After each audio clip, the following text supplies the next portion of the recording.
Hi, I'm Dubber. I'm the director of Music Tech Fest, and this is the MTF podcast. Hein is a music tech educator, blogger, academic, public thinker, and the inventor of the Groove Pizza. He's an adjunct professor at NYU's music tech program, and I met up with him in New York earlier this year to chat about his favorite music tech, the problem with music education, what's so great about Sweden, how the US understands or misunderstands UK dance music, and vice versa, and the benefits of posting on the internet about the things that occur to you, about the things that you're interested in. From a relatively but not totally quiet spot in Manhattan, here's my conversation with Hein. I'm sitting in a rooftop bar in Bowery in New York with adjunct professor, I believe, Hein. And you're teaching at NYU, but also a prolific blogger on music and tech. Tell me a little bit about where that started, because you've been doing that for a long time. My academic life actually kind of emerged out of my blogging life. I was like freelance music teaching and producing and working in like digital marketing, and just had a blog for like really self-promotion purposes, and then was also like, oh, but it's like a nice outlet, and you know, a lot of thoughts and opinions that my wife is sick of hearing can go like on the blog. And it just sort of took on a life of its own. And then when I went to grad school, it turned out to be like, anybody who wants to go into academia, just like start the blog now, because then, you know, stuff that was on the blog you can turn into journal articles. Something gets rejected from like a publication, you can just stick it on the blog. You don't have to feel bad about yourself. Like, yeah, it really has turned out to be this kind of rich synergy. Because so many people start the other way around. They think, you know, if I'm an academic, then I have an opinion that has weight and value, and then I can start putting that out into the world. Yeah, well, and for sure, I mean, if you're already an academic, it's like a nice way to communicate with the public. But yeah, for me, it was the opposite. So where do you come into music tech from? Because it's such a broad and diverse thing. What's your background? So I come from like rock. I'm a guitar player, and I played rock and country and some jazz for many years. And started producing on the computer just as like a practical, you know, recording on tape stopped being attractive at a certain point in the 90s, right? And, you know, making your own beats just as a practical matter. And, you know, and then I started to get into that as like an art form unto itself, not just as a way to like capture live performances. And then, you know, time passed and guitar playing opportunities dried up, and producing stuff on the computer opportunities kept multiplying. And, you know, finally when I wanted to go back to school and, you know, do music more seriously because I was sick of digital marketing, the music technology program at NYU, which I would recommend to anyone who's a disaffected pop musician who wants to find a way into academia, it's just the most natural home. When you say it's a music tech course, is it a production course specifically? Music tech at NYU, it's like the field itself, it's like a pretty broad umbrella. I mean, you have people in there who are studying like traditional audio engineering. You have people in there who are writing software, like doing like music information retrieval. You've got people who are like doing film scoring and game sound and 3D audio. I mean, it's a really diverse collection of things. Is it sort of divided up into scientists over there, artists over here? Yeah, I mean, people can kind of specialize into their tracks, and everybody has to do some music theory, and everybody has to do like some digital signal theory. So you at least have to have kind of a grounding in both sides, but then, people specialize. And I went there with the intention of like writing software, and discovered I have no business writing software, but the education side of technology really became appealing. So from when you say the education side, do you mean actually standing in front of a classroom, talking to people about technologies, or working on research projects, or how does it work for you? So a combination of things. My master's thesis project at NYU is this thing called the Groove Pizza, which is a web-based drum machine that is arranged in a circle, like a clock face. If you go to musedlab.org/Groove Pizza, or just Google Groove Pizza, there it is. Mm-hmm. And the idea being that if you sequence your rhythms on a kind of a clock face, there are all these geometries that emerge out of it that help you make sense of like, why do you put your snares on 2 and 4, right? Why does son clave sound so good? Like when it's laid out from left to right in the usual, MIDI piano roll or whatever, it seems kind of arcane. But then when you see it on a circle, you're like, oh, the basic like funk backbeat, it just forms like a cross, and like son clave, it forms a pentagon, and if you rotate the pentagon around, you get all the different clave patterns. So it's this way to use technology to make a kind of previously inaccessible thing a lot more accessible, and like discovery just through like playful experimentation. When you say accessible, do you mean accessible to non-musicians? Yeah, I mean, I'm somebody who just, I taught myself drum programming by trial and error, and it took me, many, many years of just frustrated clicking around. So I was really motivated by wanting to save other people a lot of painful trial and error. What's your blog about? Yeah, it started as being about music technology, but it has very quickly evolved into being about music education, and specifically the politics of music education, because when we talk about music technology, that's usually just like a euphemism for like pop music, right? That's usually you just mean like techno, hip hop, all the pop forms that derive from those things, right? And especially in the US, once you're talking about that music, then you're talking about like black music. And in the academy, the academy has had it's had a slow evolution with pop music, right? I mean, they didn't start teaching jazz in colleges in the US until the 80s in any large-scale way. And rock is starting to make some inroads now, but like dance music, forget it, right? And it's hard to avoid the conclusion that there's some kind of leftover institutional racism at work in the slowness with which they're willing to embrace these things. Which is frustrating for me, because for me, like, I like a lot of different music, and the thing that all of it has in common is like a beat and a backbeat, right? Like rock, country, reggae, techno, jazz, dubstep, whatever. It's all, beat-driven music that you're supposed to dance to, or at least it's descended from something that somebody at one point was dancing to. And in the academy, like literally, I got asked by the lady who runs NYU's laptop ensemble, which is super avant-garde. She's like, hey, I'd love it if you wrote something for us. I'm like, oh, that's awesome. I've never written something for laptop ensemble. She's like, yeah, do whatever you want, just no beats. And I'm like, oh, that's, okay. Because something like Quantize comes up in our conversations quite a lot. I was speaking with Jan Bang at Music Tech Fest in Stockholm in September, and one of his things was this idea of the breath in electronic music, and a criticism that he heard that electronic music doesn't breathe, and one of the potential ways to address that is to just strip Quantize out of it. Yeah, and there's like that whole Jay Dilla, like unquantized kind of thing. But like, whether it's quantized or not, there's still like a pulse, right? And I feel like the main thing that separates like quote art music unquote from quote dance music unquote at this point is just one of them has a beat and the other doesn't. Otherwise, everybody's using Ableton. Like, yeah. So, in terms of the tools that you use, is there any in NYU? Is there any development of new kinds of musical interfaces or those sorts of things? Yeah, I mean that's what the Groove Pizza was for, and there's a bunch of people working on these similar kinds of like accessible types of interfaces. Like in the world of like iOS apps, there's a lot of amazing things. Because like for like beginners, the standard thing is like GarageBand, right? Or like FL Studio. But like those things are not beginner level tools. Like those things are 80% of the way to like full professional. I mean, FL Studio, my God, half the stuff on the radio is done in FL. So yeah, for me and people I work with, it's like, how do we fill this gap between like ground zero and the complexity of like a GarageBand? Yeah, because with these things, it's not like the software is that hard to use, but like music is complicated, right? Like, so the analogy I always use is like Microsoft Word, right? Like Microsoft Word is not that hard, but like writing is hard. Yeah. So anybody can learn Microsoft Word, but then you got to learn how to write.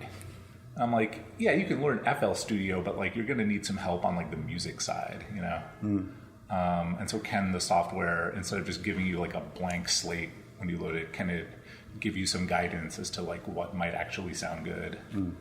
Like this app Figure? I don't. I really love Figure. It's made by Propeller Heads, who also make Reason, and it only makes like 2 4 or 8 bar loops. That's all it does. And you get one drum machine, one lead synth, and one bass, but it constrains you to like even subdivisions of the bar. So you just hold your thumb down on the square and it just plays the synth, but it triggers it every quarter note, eighth note, but then you can also divide up the bar like into 5 or into 7, like into odd chunks. And so everything sounds good. You can't do something unmusical with it. And like, you know, I've used it with like really little kids. I use it with my kids who are really small, you know, with old people, like people with developmental disabilities. I mean, it's very empowering to just open this thing and in about 10 seconds be like, oh, wow. Oh, really cool. Does this sort of feed into the politics side of it that you're talking about, this idea of democratization or removing barriers to access, to participation, those sorts of things? Yeah, for sure. I mean, you know, somebody who's like a professional producer is going to kind of bump up against the limitations of Figure pretty quickly. But yeah, for somebody who, you know, if you just sit them down in front of like FL Studio or Ableton or GarageBand, you know, they're just going to be terrified. But if you give them one of these apps, it's not a blank slate. Like there's some patterns that, oh yeah, when you load up Figure, it just randomly chooses like instruments, rhythms. So you just hit play and stuff is coming out, rather than it's just blank. Right. I think that's a really smart design choice.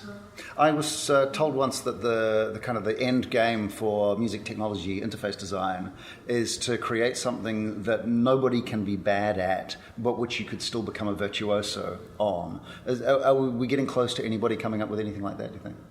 I mean, right now, you have to sort of make this trade-off between, like, accessible and, like, robust, right? So, like, the more choices you give people, the more complex your interface necessarily has to be. So, like, you know, Serum, right? If you use Serum, there's, like, 10 billion parameters. And so if you're, like, really into synths and you know how they work, it's awesome. But if you're not really into synths, it's, like, totally overwhelming. And so, like, you know, the Animoog app where it's like there's 4 knobs and then there's this XY thing you drag your finger around. That is much more my speed.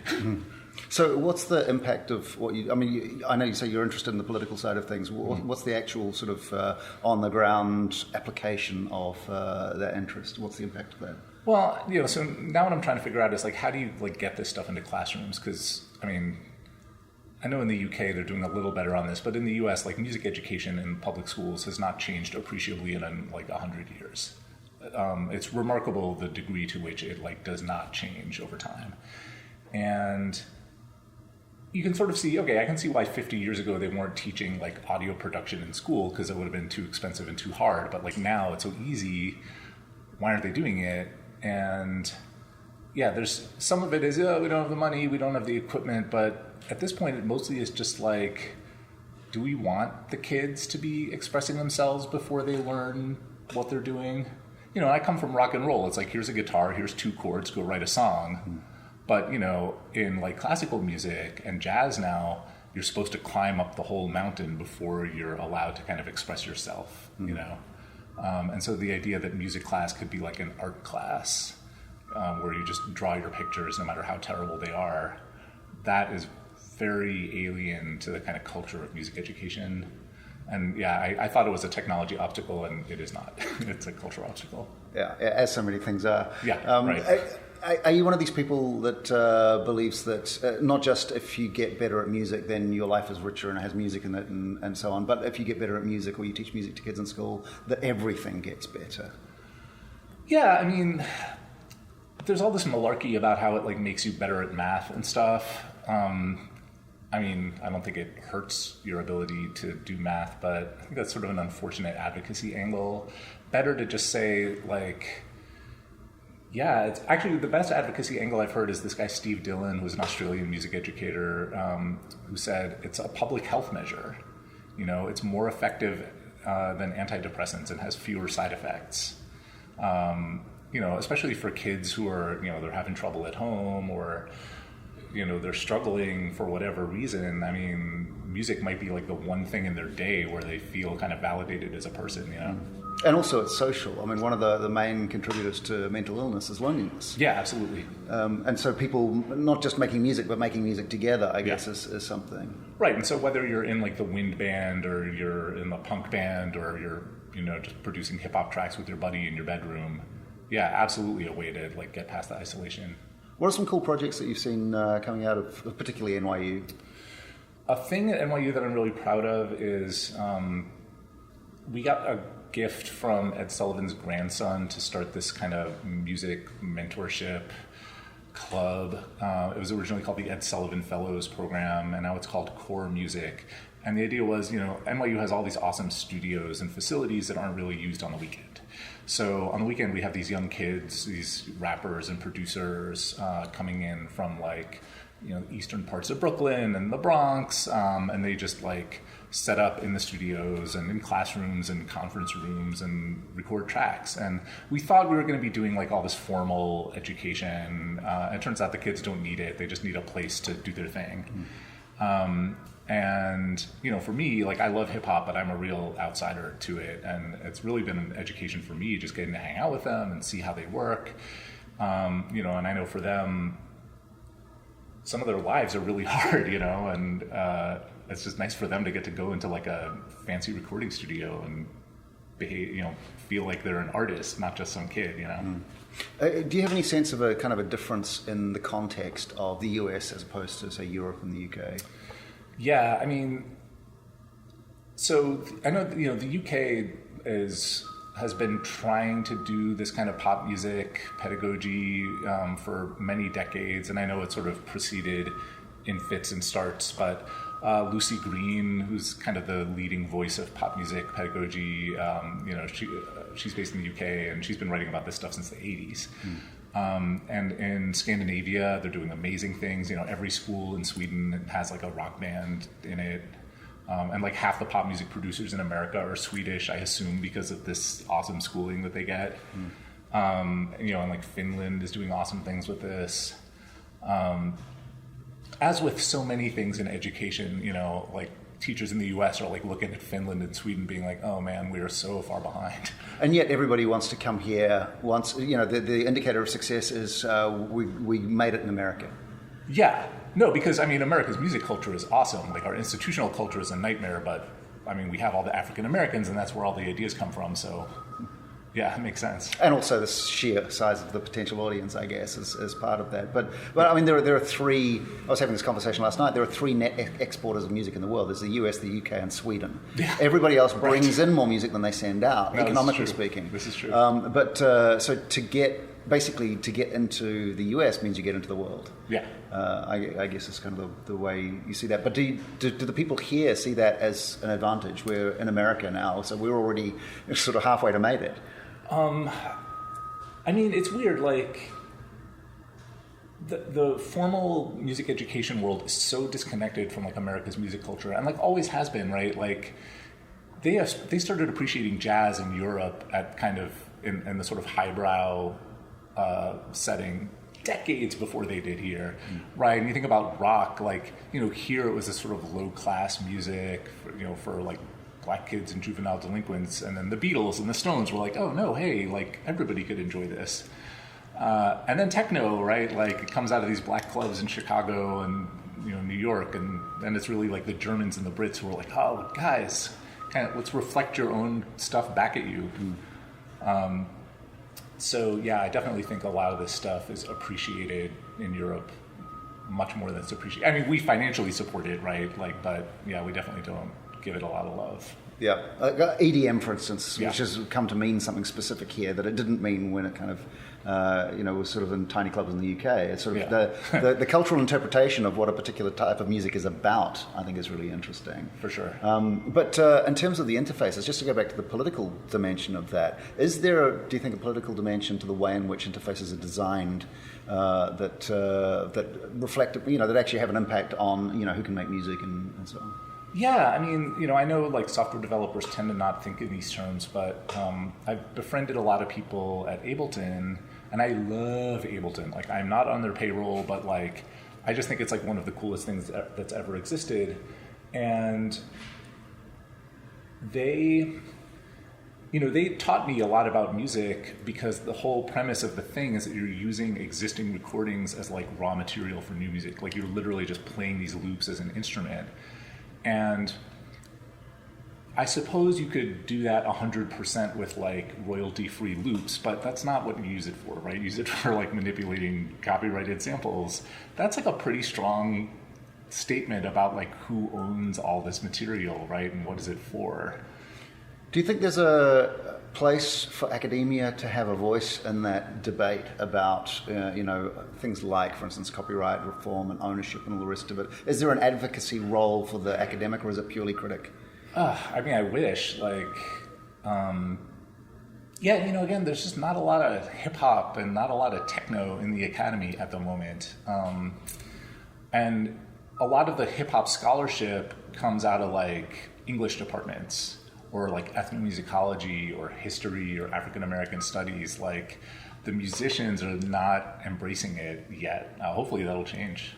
Is there something in music education? I mean, I think of somewhere like Berkeley, for instance, which is about teaching musicians to be musicians. Yeah. Is there any of that sort of finding its way into the kind of the ethos of, not just how to be a musician, but why to be a musician?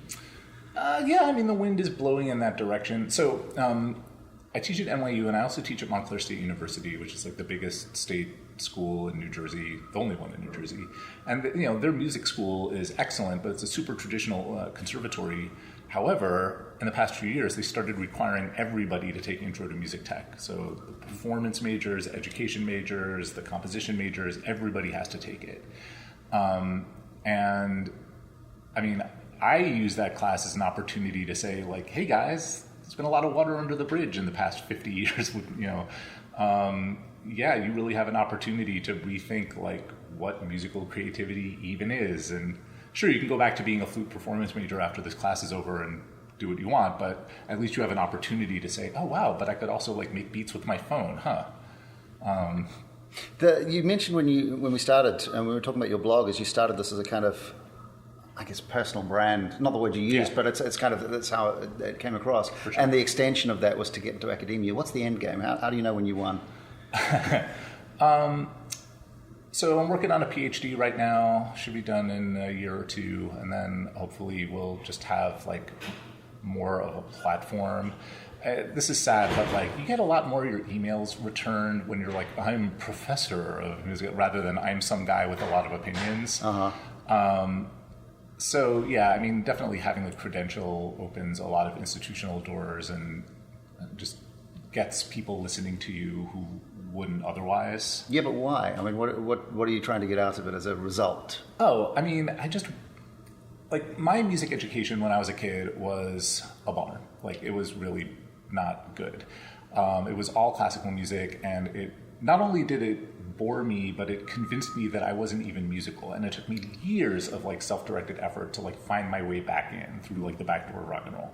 And I know way too many people who have that same experience, and so I would just like it if kids were getting to be creative at school. I'm very idealistic that way. I would like it if school music was more empowering for more kids. Is that ultimately the book? Yeah, totally, for sure. And I've had an opportunity now to start doing some teacher training, some professional development, and to get to teach some music education students, some future teachers, and that's the work that's really exciting to me, because then I feel that's a force multiplier. You get the future teachers, and then they go in the world and they're doing the work too. Do you get to also be the musician as part of this? Yeah, I'm an old guy with kids now, so I'm definitely not out in the clubs, but I I'm constantly busting out tracks and putting them on SoundCloud, and I like to remix student projects. It's a really good way to critique them instead of verbally hey, this would sound better with a heavier kick drum. Just stick it in Ableton and put a heavier kick drum under it. So people get to hear what their work would sound like if it was better. Exactly. Yeah, totally. Yeah, I can empathize with that, absolutely. Ethan, it's been an absolute pleasure. Thanks so much for coming on the podcast. Yeah, thanks for having me. Cheers. That's Ethan Hein, and that's the MTF podcast, the last one for 2019, in fact. I'm going to be back in the new year with more interesting people who have fascinating insights into the world of music, technology, innovation, AI, narrative, ethics, songwriting, handmade crafts, rights, policy, and all the other stuff we talk about here. And hopefully, if you haven't heard all 60 episodes yet, here's your chance to catch up. In the meantime, enjoy the rest of your year. Have a fantastic holiday season, whatever holidays you happen to enjoy, wherever you happen to enjoy them. And I'll catch you back here in the new year. Cheers.